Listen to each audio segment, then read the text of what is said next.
शरणागत पाप पर्वतं गणयित्वा न तदीय सद्गुणम् अणुमप्यतुलं हि मन्यते सहजानंद गुरुं भजे सदा। असतो मा षड्गमय तमसो मा ज्योतिर्गमय मृत्युर्मा अमृतं गमय। ओम शांति शांति शांति। આજની જ્ઞાન સભાની અંદર પધારનારા બધા જ ભગવત ભક્તોને વેદાંતાચાર્ય પુરાણ ઇતિહાસ આચાર્ય અમે ફિલોસોફી શાસ્ત્રી રાકેશભાઈના હેતપૂર્વક જય સ્વામિનારાયણ। ગયા વખતની જ્ઞાન સભાની અંદર આપણે અન્યાશ્રયાણામ ત્યાગો અનન્યાશ્રય પર ઘણી વાતો કરી। શરણાગતિના જે 6 લક્ષણ છે, આનુકૂલ્યશ સંકલ્પ પ્રાતિકૂલ્યશ વર્જનમ રક્ષિષ્યતિ ઇતિ વિશ્વાસો ગોપ્તૃત્વ વર્ણમ તથા આત્મનિક્ષેપ કાર્પણ્ય ષડવિધા શરણાગતિ।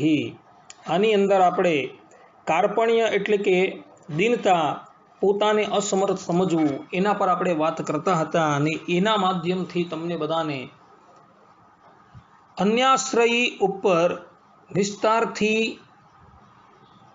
સમજણ પાડી હતી કે વૈષ્ણવી દીક્ષા ધારણ કરનારો જે વ્યક્તિ છે તેણે ઇતર ભવ બ્રહ્માદિક દેવતાઓના ચિહ્ન જે છે તે તથા દેવ દેવીઓના ચિહ્ન જે છે એ ક્યારેય પણ ધારણ ન કરવા। હવે આ સભા પૂર્ણ થઈને પછી એક હરિભક્તએ મને એકાંતની અંદર લઈ જઈને પૂછ્યું કે શાસ્ત્રી, ઇતર દેવી દેવતાઓના ચિહ્ન છે તે તથા ઇતર દેવોના ચિહ્ન જે છે એ તો શરીર પર આપણે ધારણ ન કરીએ, એમની ઉપાસના સકામ ભાવે ન કરીએ, પરંતુ શું ભગવાનના અવતારો જે છે એ અવતારોની પણ પૂજા આપણાથી ન થઈ શકે, ઉપાસના ન થઈ શકે?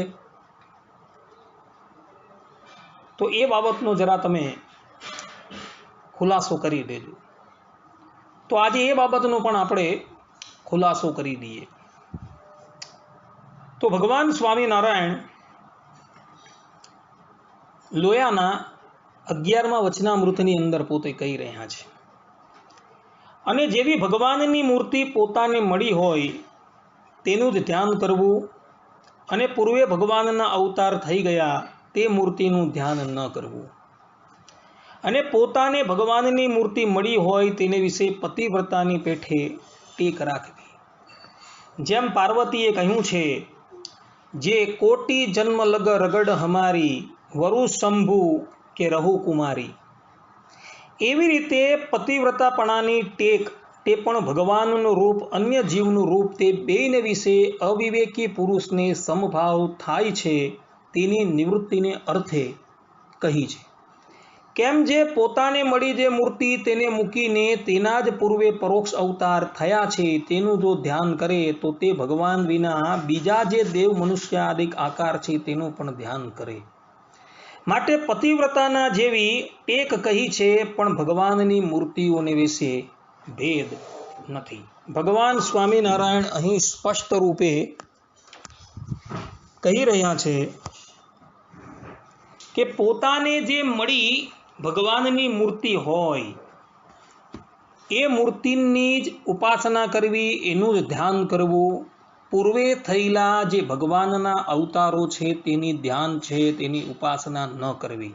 પણ શા માટે ન કરવી એનો પણ ભગવાન સ્વામિનારાયણે ખુલાસો કરેલો છે કે પતિવ્રતાની ટેક તે પણ ભગવાનનું રૂપ ને અન્ય જીવનું રૂપ તે બેને વિશે અવિવેકી પુરુષને સમભાવ થાય છે તેની નિવૃત્તિને અર્થે કહી છે।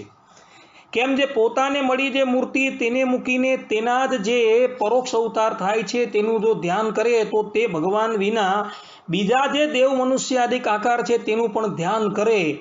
માટે પતિવ્રતાના જેવી ટેક કહી છે, પરંતુ ભગવાનની મૂર્તિમાં ભેદ નથી, આવો ભગવાને ખુલાસો કરેલો છે। આ વચનામૃત જે છે તેને બીજા કેટલાક અજ્ઞાની લોકો બીજી તરફ એટલે કે બીજી રીતે સમજે છે। એ લોકો પોતાના મનની અંદર એવી ધારણા કરીને બેસી જાય છે કે આપણે પણ પતિવ્રતાના ભાવથી કેવલ ભગવાન સ્વામિનારાયણનું જ ભજન કરવું, બીજા અવતારને આપણે ત્યાગ કરી દેવા. પરંતુ અહીં ભગવાને સ્પષ્ટ રૂપે ખુલાસો કરેલો છે કે ભગવાન જે અત્યારે પ્રગટ પ્રમાણ બિરાજમાન છે એના જે પૂર્વે અવતાર થયા છે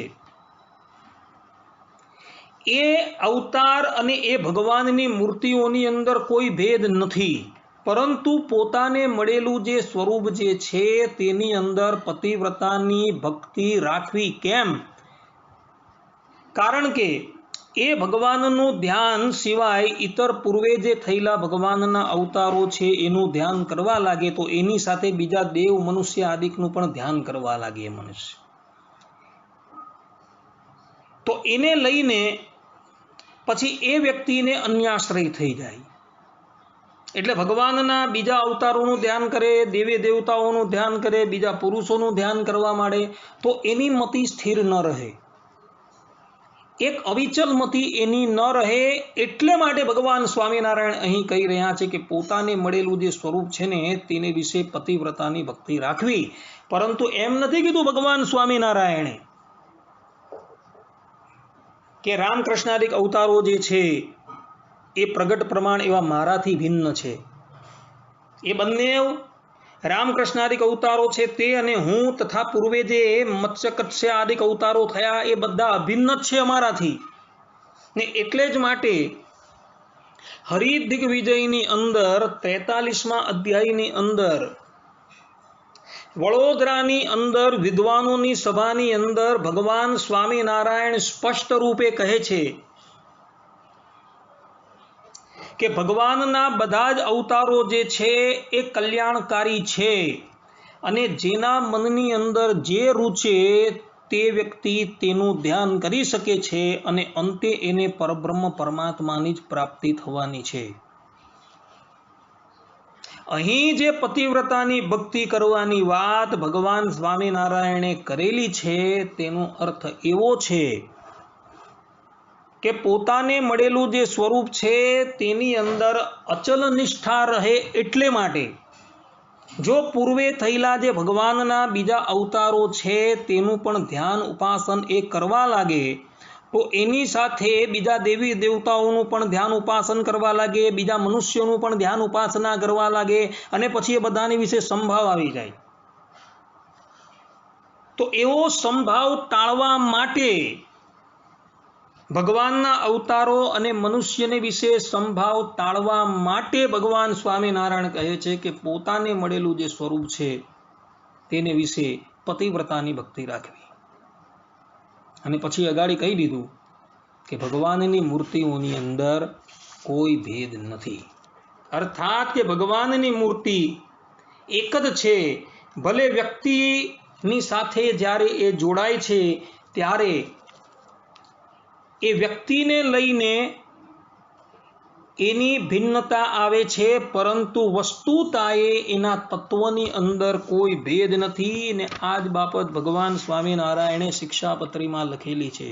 સ રાધયા યુતો જ્ઞેયો રાધા કૃષ્ણ ઇતિ પ્રભુ રૂક્મિણ્યા રમયોપેતા લક્ષ્મીનારાયણ સહી જ્ઞેયો અર્જુનેન યુક્તો સૌ નરનારાયણાભિદ બલભદ્રાદિ યોગેન તટ્ટન્નામોચ્યતે સચ एते राधा दयो भक्तः तस्य स्युः पार्श्वतः क्वचित् तत् अंगेति स्नेहात् स तु ज्ञेयः तदैकलः अतश्चास्य स्वरूपेषु भेदो ज्ञेयो न सर्वथा चतुरादि भुजत्वं तु द्विबाहोस्तस्य चैच्छिकम्. भगवान स्वामिनारायण स्पष्ट रूपे કહે છે અહીં કે અને સમર્થ એવા જે શ્રી કૃષ્ણ જે તે રાધિકાએ યુક્ત હોય ત્યારે રાધા કૃષ્ણ એવે નામે જાણવા અને રૂક્મિણી રૂપ જે લક્ષ્મી તેને યુક્ત હોય ત્યારે લક્ષ્મીનારાયણ એવે નામે જાણવા અને એ શ્રી કૃષ્ણ જે તે અર્જુને યુક્ત હોય ત્યારે નરનારાયણ એવે નામે જાણવા અને વળી તે શ્રી કૃષ્ણ જે તે બલભદ્રાદિ એકને યોગે કરીને તે નામે કહેવાય છે એમ જાણવું. એ હેતુ માટે એ શ્રી કૃષ્ણ ભગવાનના જે સ્વરૂપ તેને વિશે સર્વ પ્રકારે કરીને ભેદ ન જાણવો અને ચતુર્ભુજપણું, અષ્ટભુજપણું, સહસ્ત્રભુજપણું ઇત્યાદિ જે ભેદ દેખાય છે તે તો દ્વિભુજ એવા શ્રી કૃષ્ણ તેમની ઈચ્છાએ કરીને છે. આમ સ્પષ્ટ રૂપે ભગવાન સ્વામિનારાયણે કહી દીધેલું છે. એટલે ભલે રૂપોની અંદર ભેદ હોય, ભલે ભગવાન કોઈ કાર્યવશાત અર્જુનજી સાથે જોડાયા હોય, રૂકમણી સાથે જોડાયા હોય કે પછી રાધાજી સાથે જોડાયા હોય, પરંતુ ભગવાનની મૂર્તિની અંદર કોઈ ભેદ નથી. એ ભગવાન એકના એક જ છે, પરંતુ કાર્યવશાત અને સ્થાનવશાત એ વસ્તુની સાથે જોડાવવાથી ભગવાનની ભિન્નતા દેખાય છે, પરંતુ વસ્તુતા એ ભિન્નતા નથી. સ્વરૂપથી એ ભગવાન એક જ છે. અર્થાત કે એની અંદર રહેલું જે આત્મતત્વ છે તે તો એકનું એક જ છે. જેમ લૌકિકની અંદર કોઈક પિતા જે છે એ પોતાના બાળકની સાથે જોડાય ત્યારે એ એના પિતા કહેવાય, પોતાના ભાઈની સાથે જોડાય ત્યારે એ ભાઈ કહેવાય, પોતાના ભાણિયાની સાથે જોડાય ત્યારે એના મામા કહેવાય, અને પોતાના ભત્રીજાની સાથે જોડાય ત્યારે એનો કાકો કહેવાય. પરંતુ વસ્તુતા એ વ્યક્તિ તો એકનો એક જ છે, તેમ ભગવાનની અંદર સમજવાનું છે. એટલે ભગવાન કાર્યવશાત જે છે એ કોઈની સાથે જોડાયા હોય તેને લઈને એમની મૂર્તિની અંદર કોઈ જાતનો ભેદ નથી. પરંતુ પોતાને જે સ્વરૂપની પ્રાપ્તિ થઈ છે તેને વિશે પતિવ્રતાની ભક્તિ રાખવી, જેમ હનુમાનજી મહારાજને હતી. સત્સંગી જીવનની અંદર તમે જોજો, પ્રથમ પ્રકરણની અંદર હનુમાનજી મહારાજ નિત્ય હરિકૃષ્ણ મહારાજ એટલે કે ભગવાન સ્વામિનારાયણના દર્શન કરવા માટે છપૈયા પધારતા હતા. શા માટે પધારતા હતા? કારણ કે એમણે મનોમન નિશ્ચય કરી લીધેલો હતો કે જે મારા રામ ત્રેતા યુગની અંદર પ્રગટ થયા હતા તે જ આ હરિકૃષ્ણ રૂપે અત્યારે પ્રગટ થયા છે. અને વન વિચરણ દરમિયાન પણ જોજો, સત્સંગી જીવન પ્રથમ પ્રકરણના 42મા અધ્યાયની અંદર હનુમાનજી મહારાજ સ્તુતિ કરે છે કે જે તમે અયોધ્યા નગરીની અંદર રામ રૂપે પ્રગટ થઈને મને ચિરંજીવી રહેવાનો આશીર્વાદ આપેલો હતો તે જ તમે અત્યારે વિરાજમાન છો. બંનેની એકતા પ્રતિપાદન કરી દીધી. પરંતુ હનુમાનજી મહારાજને ભગવાન શ્રી રામ પ્રત્યે તે વખતે પણ અનન્ય ભક્તિ હતી અને અત્યારે પણ રામ પ્રત્યે અનન્ય ભક્તિ છે. રામ પછી ભગવાનના કેટલા અવતારો થયા, કૃષ્ણ અવતાર પણ થઈ ગયો અને આ સ્વામિનારાયણ અવતાર પણ થયો, પરંતુ હનુમાનજી મહારાજને નિષ્ઠા જે છે એ રામ પ્રત્યે જ છે. એમ જ સમજે છે કે મારા રામ જે છે એ જ કૃષ્ણ રૂપે પ્રગટ થયા અને એ જ હરિકૃષ્ણ રૂપે પ્રગટ થયા છે, અને એમ સમજીને એમની સેવા કરતા હતા. પરંતુ ધ્યાન છે, ઉપાસના એમને શ્રી રામની જ છે, કારણ કે એ રામ જે છે એ એમને પ્રગટ રૂપમાં પ્રાપ્ત થયા હતા. પરંતુ હનુમાનજી મહારાજે ક્યારેય પણ ભગવાનના સ્વરૂપની અંદર ભેદ જાણેલો નથી. એમ જ સમજતા હતા કે જે રામ છે તે જ કૃષ્ણ છે ને તે જ હરિકૃષ્ણ છે, ને એમ સમજીને એમની સેવા કરતા હતા. જો ભગવાનના સ્વરૂપોની અંદર ભેદ હોય તો ભગવાન સ્વામિનારાયણ શિક્ષાપત્રીની અંદર આ પ્રમાણેના શબ્દો ક્યારેય પણ લખે નહીં. ભગવાન સ્વામિનારાયણે પૂર્વે થયેલા રામકૃષ્ણાદિક અવતારો જે છે એમના ચરિત્રો ગાવાની પણ આજ્ઞા આપેલી છે. ભગવાન સ્વામિનારાયણ ગધડા મધ્યના 35મા વચનામૃતમાં કહે છે, અને વળી પરોક્ષ છે શ્રી કૃષ્ણ રામચંદ્રાદિક ભગવાનના અવતાર તેમના જે ચરિત્ર તે જ્યાં જ્યાં કયા હોય તેને પણ સાંભળવા અને ગાવવા, આ પ્રમાણે ભગવાન સ્વામિનારાયણ આજ્ઞા કરે છે. અને અંત્યના 38મા વચનામૃતની અંદર તમે જુઓ, આ વચનામૃતની અંદર ભગવાન સ્વામિનારાયણ પોતાની જગત કારણતા કહે છે અને પછી શું કહે છે, અને આ ભગવાનના જે પૂર્વે ગણાક અવતાર થયા છે તે પણ નમસ્કાર કરવા યોગ્ય છે અને પૂજવા યોગ્ય છે. ભગવાન સ્વામિનારાયણ કહે છે કે પૂજવા યોગ્ય છે એટલે કે ઉપાસના કરવા યોગ્ય પણ છે, એમ કહી દીધું છે ભગવાન. પૂજનનો એક અર્થ ઉપાસના થાય છે. કહેવાનું તાત્પર્ય એ છે કે ભગવાનના પૂર્વે થયેલા જે અવતારો છે તેની પણ ઉપાસના કરવાથી એ જીવાત્મા જે છે એ અંતે ગોલોક મધ્યે આવેલા અક્ષરધામમાં જ જવાનો છે. આ વાત ભક્ત ચિંતામણીની અંદર 159માં પ્રકરણની અંદર નિષ્કુળાનંદ સ્વામીએ લખેલી છે. ભક્ત ચિંતામણીના એક પ્રકરણો ભગવાન સ્વામિનારાયણે વાંચીને મંજૂર કરેલા છે. એ 159માં પ્રકરણની અંદર સ્પષ્ટ રૂપે લખેલું છે કે નરનારાયણ આદિ જે અનંત ભગવાનના અવતારો છે તેની ઉપાસના કરવાથી આ ગોલોક મધ્ય આવેલા અક્ષરધામની અંદર એ જીવાત્મા જાય છે. આવું સ્પષ્ટ રૂપે લખેલું છે. કોઈ પણ અવતારની તમે ઉપાસના કરો છેલ્લે પ્રાપ્તિ કઈ છે તો ગોલોક મધ્ય આવેલા અક્ષરધામની અંદર જે સ્વરૂપ છે તેની પ્રાપ્તિ છે. પરંતુ આપણે જે સ્વરૂપની પ્રાપ્તિ થઈ છે તેને વિશે આપણે પતિવ્રતાની ભક્તિ રાખવાની છે અને પતિવ્રતાની ભક્તિ રાખતા થકા એમની ઉપાસના કરવાની છે. પરંતુ પૂર્વે જે ભગવાનના અવતારો થયા છે તે અને પ્રગટ પ્રમાણ જે હરિકૃષ્ણ છે તેની અંદર કોઈ ભેદ સમજવાનો જ નથી. ભગવાને ના પાડી દીધેલી છે અહીં સ્પષ્ટ રૂપે કે એ જે પૂર્વે અવતાર થયા છે તે અને આ અત્યારે હું પ્રગટ પ્રમાણ છું એ બંનેમાં કોઈ ભેદ જ નથી. અમે તત્વથી એક જ છીએ. કહેવાનું તાત્પર્ય એ છે કે પોતાને જે સ્વરૂપની પ્રાપ્તિ થઈ છે તેને વિશે પતિવ્રતાની ભક્તિ રાખવી એટલો સિદ્ધાંત છે. પૂર્વે જે રામકૃષ્ણાદિક અવતારો થયા તેના પણ લીલા ચરિત્રો જે છે એ ગાવા, એને સાંભળવા. અને ભગવાન સ્વામિનારાયણે પણ પોતાના આચરણ દ્વારા એ વસ્તુ સિદ્ધ કરી છે. સત્સંગી જીવનનું 4th પ્રકરણ તમે જુઓ. ભગવાન સ્વામિનારાયણે રામાયણની કથા પણ કરાવેલી હતી ને ભાગવતની કથા તો ભગવાન નિત્ય કરાવતા હતા. વાસુદેવ મહાત્મયની કથા પણ ભગવાન સ્વામિનારાયણે કરાવેલી ને બ્રહ્મ વૈવર્ત પુરાણની કથા પણ ભગવાન સ્વામિનારાયણે કરાવેલી. વધારેની વાત તો જવા દેવ, હરિચારિત્રામૃત સાગરની અંદર એક સ્થાન પર લખેલું છે કે ભગવાને શિવ પુરાણ પણ સાંભળેલું હતું. પોતાના ભક્તના ગુણગાન ભગવાને સાંભળ્યા હતા તે વખતે શિવ પુરાણની અંદર. કારણ કે વૈષ્ણવાનામ યથા શંભુ આવું સ્પષ્ટ રૂપે લખેલું છે.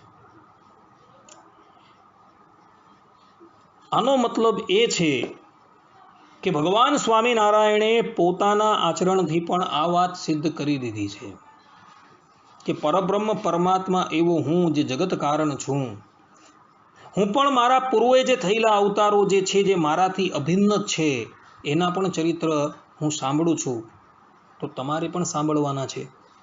ક્યારેય પણ મનની અંદર એવો ભાવ નથી લાવવાનો આપણે કે રામ છે, કૃષ્ણ છે અને સ્વામિનારાયણ જુદા છે.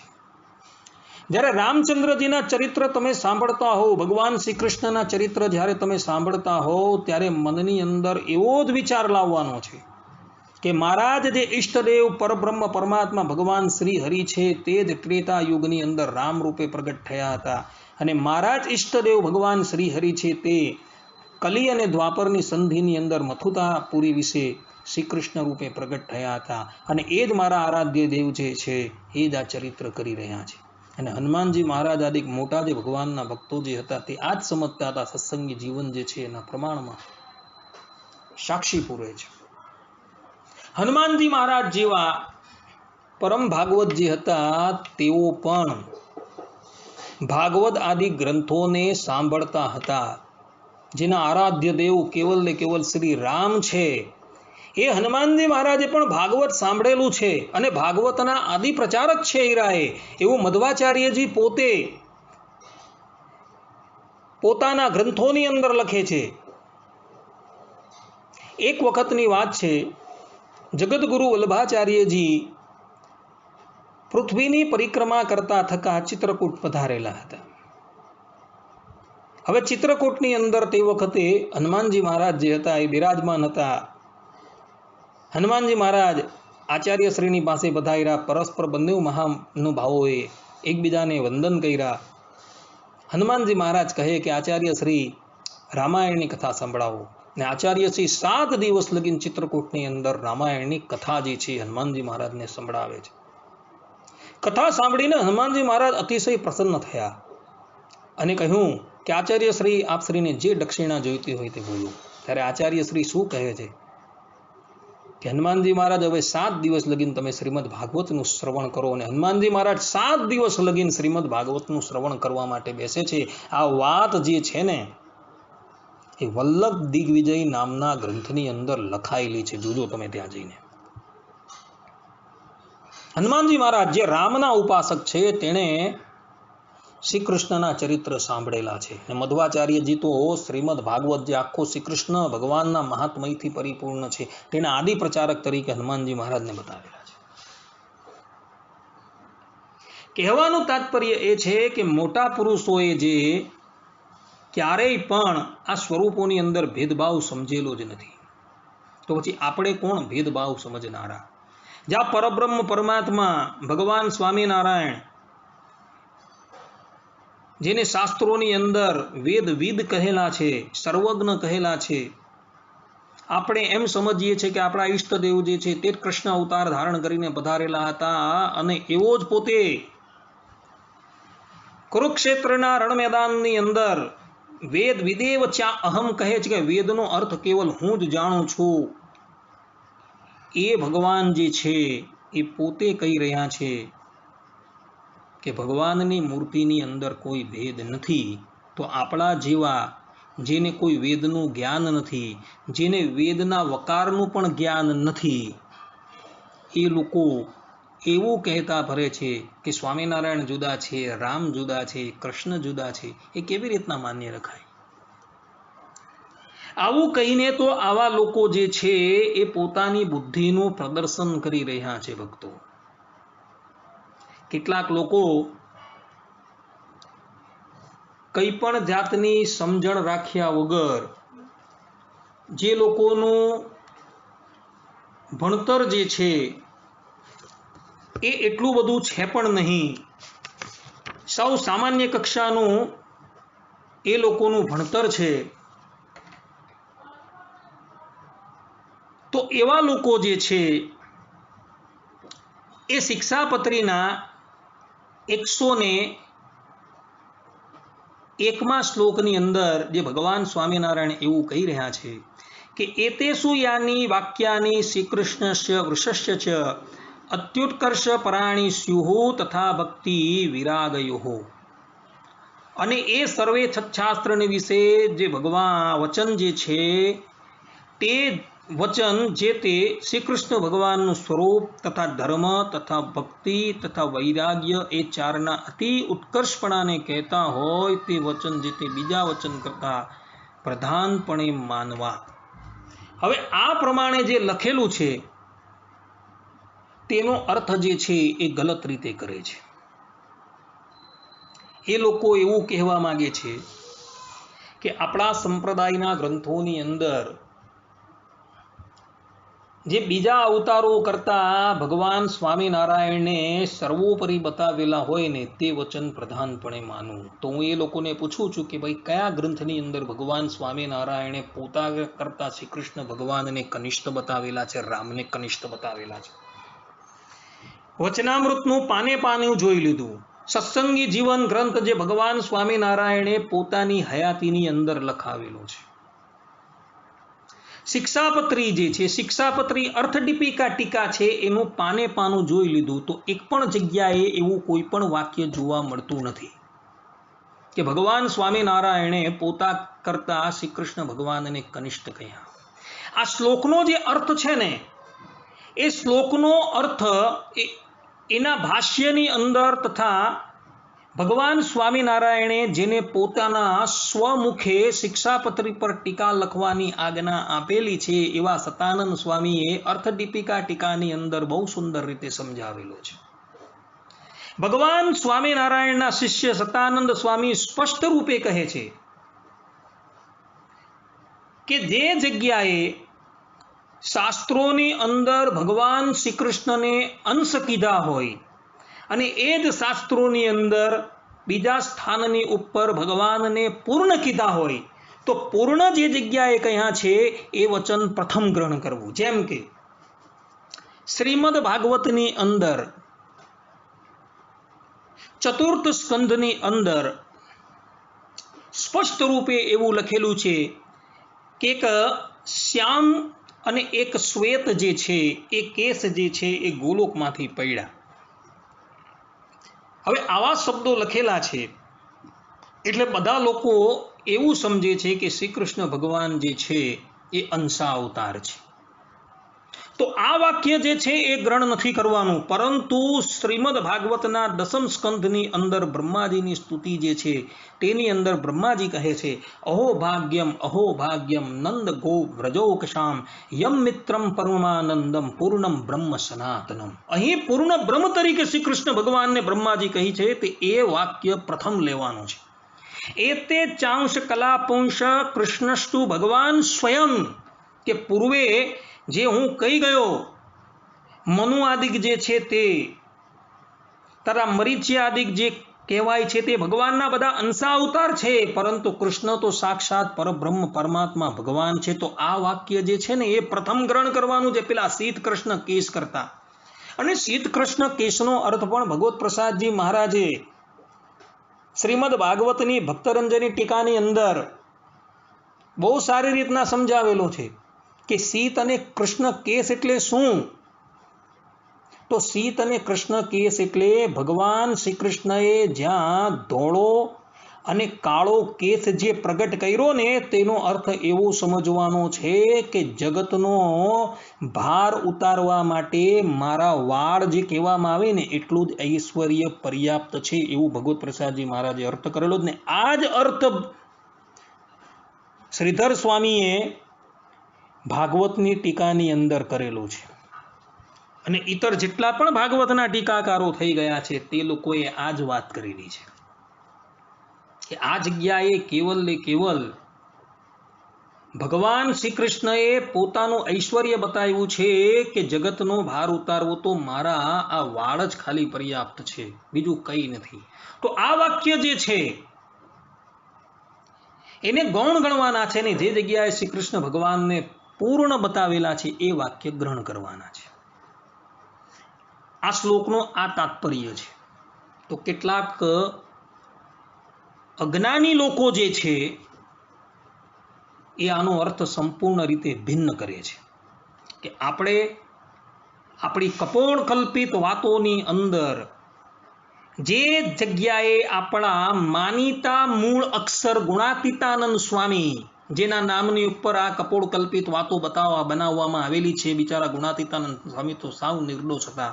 તો એ વાતોની અંદર શ્રી કૃષ્ણ ભગવાનને પ્રધાન પુરુષ તરીકે પ્રકૃતિ પુરુષ તરીકે જે નિરૂપેલા છે તો આપણે એ ગ્રહણ કરવાના છે. જે જગ્યાએ શ્રી ભગવાન સ્વામિનારાયણને સર્વોપરી અને બીજા અવતારો કરતા ઉત્કૃષ્ટ બતાવેલા છે એ વાક્ય એ પ્રધાન તરીકે ગ્રહણ કરવાનું. એ શ્રી કૃષ્ણ ભગવાનને કનિષ્ઠ બતાવેલા છે, પ્રકૃતિ પુરુષના પ્રધાન પુરુષના અવતાર બતાવેલા, એ આપણે જે છે એવી રીતના ગ્રહણ કરવાનું છે. તો એ લોકોને કહેવાનું કે ભાઈ એ જ ભગવાન સ્વામિનારાયણે શિક્ષાપત્રીના 29મા શ્લોકની અંદર કહ્યું છે, કૃષ્ણ કૃષ્ણ અવતારાણામ ખંડનમ યત્ર યુક્તિભિઃ કૃતમ સ્યાતાની શાસ્ત્રાણી ન માન્યની કદાચન.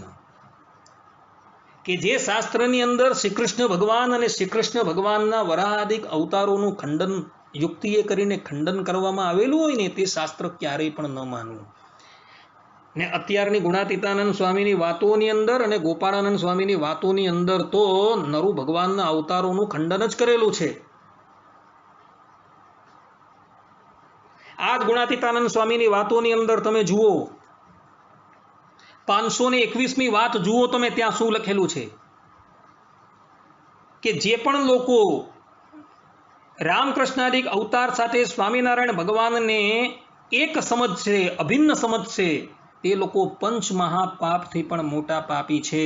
તો કહેવાનું ગુણાતીતાનંદ સ્વામીની વાતો લખનારાને કે ધર્મદેવ અને ભક્તિ માતાએ ભક્ત ચિંતામણીની અંદર, સત્સંગી જીવનની અંદર, હરિ દિગ્વિજયની અંદર, હરિચરિત્રામૃત સાગરમાં સ્પષ્ટ રૂપે ભગવાન સ્વામિનારાયણની સ્તુતિ કરેલી છે કે તમે જ પૂર્વે જે છે એ મથુરાપુરીની અંદર શ્રી કૃષ્ણ રૂપે પ્રગટ થયા હતા. તો શું ધર્મદેવ અને ભક્તિ માતા જે શ્રી કૃષ્ણ ભગવાન અને સ્વામિનારાયણની અભિન્નતા જાણતા હતા તે પંચ મહાપાપથી મોટા પાપી છે? રામાનંદ સ્વામીએ નિશ્ચય કર્યો જ્યારે જેતપુરની અંદર ભગવાન સ્વામિનારાયણે ગાદી પર રામાનંદ સ્વામીએ બિરાજમાન કર્યા અને ત્યાં એ જ નીલકંઠ વર્ણીએ એમને શ્રી કૃષ્ણ રૂપે દર્શન આપ્યા અને પુનઃ પાછા વર્ણી રૂપે થઈ ગયા અને રામાનંદ સ્વામીને નિશ્ચય થઈ ગયો કે જે મારા આરાધ્ય દેવ શ્રી કૃષ્ણ ભગવાન છે તે જ આ સ્વામિનારાયણ છે. રામાનંદ સ્વામીએ પંચ મહાપાપથી પણ મોટા પાપ કરેલા છે. આ ઉપરાંત મૂળજી બ્રહ્મચારીની સ્તુતિ જુઓ સત્સંગી જીવનની અંદર, સુંદરજીભાઈ સુતારની સ્તુતિ જુઓ સત્સંગી જીવનના દ્વિતીય પ્રકરણની અંદર. આ બધાએ જ સ્પષ્ટ રૂપે નક્કી કરેલું હતું કે જે દેવકીનંદન શ્રી કૃષ્ણ ભગવાન છે તે જ ધર્મનંદન હરિકૃષ્ણ રૂપે પ્રગટ થયા છે. કૃષ્ણ તે હરિ, હરિ તે જ કૃષ્ણ, એવું નિષ્કુળાનંદ સ્વામી ભક્ત ચિંતામણીની અંદર લખે છે. તો શું નિષ્કુળાનંદ સ્વામી પંચ મહાપાપથી પણ મોટા પાપી થઈ ગયા? કારણ કે એમણે તો સ્પષ્ટ રૂપે લખેલું છે જે કૃષ્ણ છે તે જ હરિ છે ને હરિ છે તે જ કૃષ્ણ છે. આ ઉપરાંત બીજાની વાત તો જવા દો, ભગવાન સ્વામિનારાયણ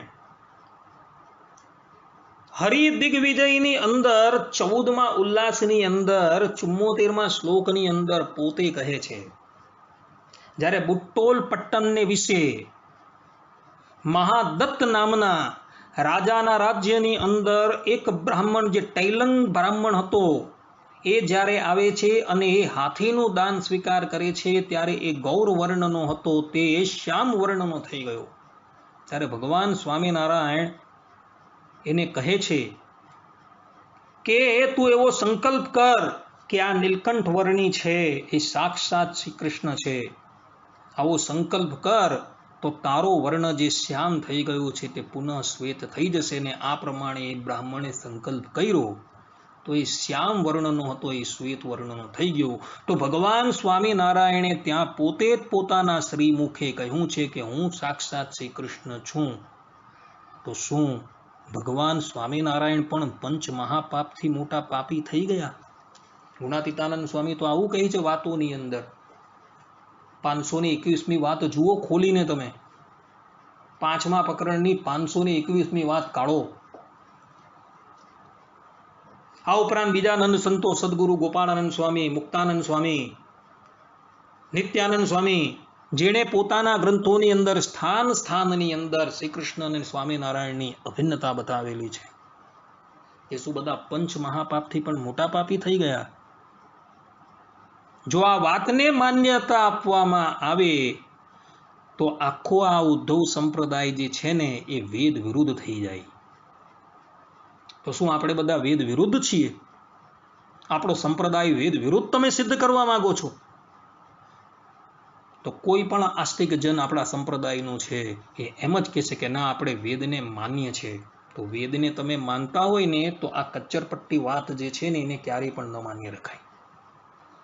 ભગવાન સ્વામિનારાયણે શિક્ષાપત્રીના 101મા શ્લોકની અંદર જે વાત કરેલી છે ને તેનો અર્થ જે છે શિક્ષાપત્રી અર્થદીપિકા ટીકાની અંદર અને ભાષ્યની અંદર જુઓ ત્યાં કયા સંદર્ભની અંદર કરવામાં આવેલું છે અને પછી વાત કરો તો તમને ખબર પડશે.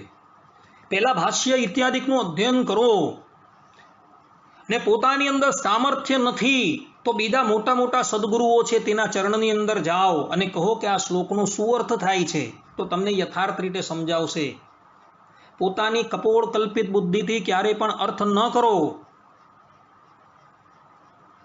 શાસ્ત્રોની અંદર જે પ્રમાણે કહ્યું છે તે પ્રમાણે વર્તો, શાસ્ત્રોનું અધ્યયન કરો, આ વાતોના ચપેડામાંથી બહાર નીકળો અને ભગવાન સ્વામિનારાયણે જે 8 શાસ્ત્ર જે છે તેને ભણવાને ભણાવવાની આજ્ઞા કરેલી છે તે ભણો અને ભણાવો. ભણાવવાની સામર્થ્ય નથી તો ભણો તો ખરા, અને ભણી પણ નથી શકતા તો શ્રવણ તો કરો, અને શ્રવણ પણ નથી કરતા તો અભ્યાસ તો કરો, વાંચો તો ખરા એને. આખી જિંદગી પૂરી થઈ જાય આ વાતોની અંદર, પરંતુ હરામ બરાબર છે કે 8 શાસ્ત્રની સામું જોયું પણ હોય કોઈએ. માટે આવું બોલનારા જે છે તે લોકોએ પ્રથમ આ શ્લોકનું ભાષ્ય જે છે એ શાંતિથી વિચારવાનું છે કે એતે શું યાની વાક્યાની શ્રીકૃષ્ણસ્ય વૃષસ્ય ચ અત્યુત્કર્ષ પરાણી સ્યુઃ તથા ભક્તિ વિરાગયોઃ મંતવ્યાની પ્રધાનાની તાન્યવેતર વાક્યતઃ આખો શ્લોક જે છે તેનું ભાષ્ય અને એની ટીકા શાંતિથી વાંચજો તો તમને ખબર પડશે કે આની અંદર શું લખેલું છે. માટે શરણાગતિની અંદર ભગવાનને વિશે અનન્યતા રાખવાની ખાસ જરૂર છે. પોતાના ઈષ્ટદેવ જે છે તેની વિશે પતિવ્રતાની ભક્તિ રાખવાની ખાસ જરૂર છે. એટલે માટે કે પૂર્વે જો ભગવાનના અવતારો થઈ ગયા, ભગવાન સ્વામિનારાયણે જે લોયાના 11મા વચનામૃતમાં કહ્યું, એ પૂર્વે થયેલા જે ભગવાનના અવતારો છે તેનું પણ ધ્યાન કરવા માંડે તો એની સાથે બીજા દેવી દેવતાઓનું પણ ધ્યાન કરવા માંડે ને એની સાથે બીજા મનુષ્ય આદિકનું પણ ધ્યાન કરીને બધાને સમગણી નાખે. એની નિવૃત્તિને અર્થે ભગવાન સ્વામિનારાયણ કહે છે કે પોતાને મળેલું જે સ્વરૂપ છે તેની વિશે પતિવ્રતાની ભક્તિ રાખવી. આ વાત ભગવાન સ્વામિનારાયણ અહીં કહી રહ્યા છે. ભગવાન સ્વામિનારાયણે ક્યારેય પણ પોતાને રામકૃષ્ણાદિક અવતારોથી ભિન્ન બતાવેલા જ નથી. આપણા સંપ્રદાયના ગ્રંથો જુઓ, કેટલા ગ્રંથો આપણા સંપ્રદાયના, કીર્તનો કેટલા છે, બધા જ કીર્તનોની અંદર અને ગ્રંથોની અંદર પાને પાને પાને પાને નંદ સંતોએ સ્પષ્ટ રૂપે લખેલું છે કે દેવકી નંદન શ્રી કૃષ્ણ છે તે ધર્મનંદન હરિકૃષ્ણ છે. અને એના પ્રમાણને માટે વાસુદેવ મહાત્મ્ય 18મા અધ્યાયના 42, 43 અને 44મા શ્લોકને પ્રમાણ આપે છે. મયા કૃષ્ણેને ન હિતા, કે એ જ દેવકી નંદન શ્રી કૃષ્ણ ભગવાન છે પૂર્ણ ઘોર કલિકાલની અંદર નરનારાયણ દેવને નિમિત્ત બનાવીને ધર્મદેવ અને ભક્તિ માતા થકી એ પ્રગટ થશે. આવું સ્પષ્ટ રૂપે ભગવાન વેદવ્યાસજીએ પણ લખેલું છે. ભગવત પ્રસાદજી મહારાજ કૃત ભક્તરંજની ટીકા શ્રીમદ ભાગવતની અંદર 23 જગ્યાએ લખેલું છે કે દેવકી નંદન શ્રી કૃષ્ણ ભગવાન છે તે ધર્મનંદન હરિકૃષ્ણ મહારાજ. અક્રૂરજીની સ્તુતિ જુઓ. અક્રૂરજીની સ્તુતિ શ્રીમદ ભાગવતના 10મ સ્કંદના 40મા અધ્યાયના 23મા શ્લોકની અંદર છે. નમો હરિકૃષ્ણાય શુદ્ધાય ધર્મ સુનવે, કે હે શ્રી કૃષ્ણ ભગવાન તમે જ હરિકૃષ્ણ નામ ધારણ કરીને પ્રગટ થવાના છો, એવા હું તમને નમસ્કાર કરું છું. અક્રૂરજી કહે આ જે ચરણ જે છે ને અત્યારની ભાગવતની પ્રતોની અંદર જોવા નથી મળતું, પરંતુ ભગવત પ્રસાદજી મહારાજ અને સદગુરુ ગોપાળાનંદ સ્વામી આ શ્લોકની વ્યાખ્યાની અંદર સ્પષ્ટ રૂપે કહે છે કે આ ચરણ જે છે પ્રાચીન ભાગવતની ટીકાઓની અંદર જોવા મળે છે અને પ્રાચીન ભાગવતની પ્રતોની અંદર આ ચરણ નમો હરિકૃષ્ણાય શુદ્ધાય ધર્મ સુનવે આ જોવા મળે છે કે હે શ્રી કૃષ્ણ ભગવાન તમે જ ઘોર કલિકાલની અંદર હરિકૃષ્ણ નામ ધારણ કરીને પ્રગટ થવાનો છે. આ ચરણ જોવા મળે છે. એટલે માટે સદગુરુ ગોપાળાનંદ સ્વામીએ અને ભગવત પ્રસાદજી મહારાજે આ ચરણનો ઉલ્લેખ કરેલો છે. તો દેવકી નંદન શ્રી કૃષ્ણ ભગવાન જ સાક્ષાત ધર્મનંદન હરિકૃષ્ણ મહારાજ રૂપે પ્રગટ થતા હોય તો બંનેની અંદર ભેદ કેવી રીતના જોવાનો? એ ભેદ જોવાનું જ નથી. અરે ભાઈ, જે ભગવાનના અવતારોની અંદર જે ભેદભાવ રાખે છે ને એ તો બહુ મોટું પાપ કરે છે. આપણા સંપ્રદાયના ગ્રંથોની અંદર, વેદ વ્યાસજીના ગ્રંથોની અંદર કેટલીય જગ્યાએ અમે પ્રમાણો નોંધેલા છે કે આવા વ્યક્તિઓ જે છે ને એ તો સંપૂર્ણ રીતે આસુરી મતને આશરેલા છે. હરિચરિત્રામૃત સાગરની અંદર પણ રામાનંદ સ્વામીના વચન જે છે તે આધારાનંદ સ્વામીએ ઉલ્લેખેલા છે કે રામાનંદ સ્વામી એવું જાણતા હતા કે જે લોકો રામકૃષ્ણાદિક અવતારો સાથે, અર્થાત કે રામકૃષ્ણાદિક અવતારોને વિશે ભેદભાવ રાખે છે ને એ તો આસુરી મતના છે, એવું સ્પષ્ટ રૂપે લખેલું છે ત્યાં. માટે ભગવાનના અવતારોની અંદર કોઈ ભેદ નથી. પોતાને જે સ્વરૂપ પ્રાપ્ત થયું છે તેની વિશે પતિવ્રતાની ભક્તિ રાખવી, તેની અનન્ય નિષ્ઠા રાખવી. કોઈ પણ વસ્તુ જીવનમાં ઈચ્છા હોય તો એ જ પરબ્રહ્મ પરમાત્મા શ્રીમદ નારાયણના શરણમાં જઈને એને પ્રાપ્ત કરવાની ઈચ્છા વ્યક્ત કરવી. બીજા દેવી દેવતાઓ પાસે ક્યારેય પણ એ વસ્તુ માગવી નહીં. આ સિદ્ધાંત પક્ષે ભગવાનને વિશે અનન્ય રીતે ભાવના રાખવી, અનન્ય નિષ્ઠા રાખીને એમની ભક્તિ ઉપાસના કરવી. આ જ સિદ્ધાંત પક્ષે આટલું કહીને હું મારી વાણીને વિરામ આપું છું. હવે પછીની જ્ઞાન સભાની અંદર પણ આપણે લોકો પુનઃ શરણાગતિના જે 6 અંગ છે તેની અંદર કાર્પણ્ય જે છે તેની વાત કરશું. ત્યાં લગીને બધા જ ભક્તોને હેતપૂર્વક જય સ્વામી.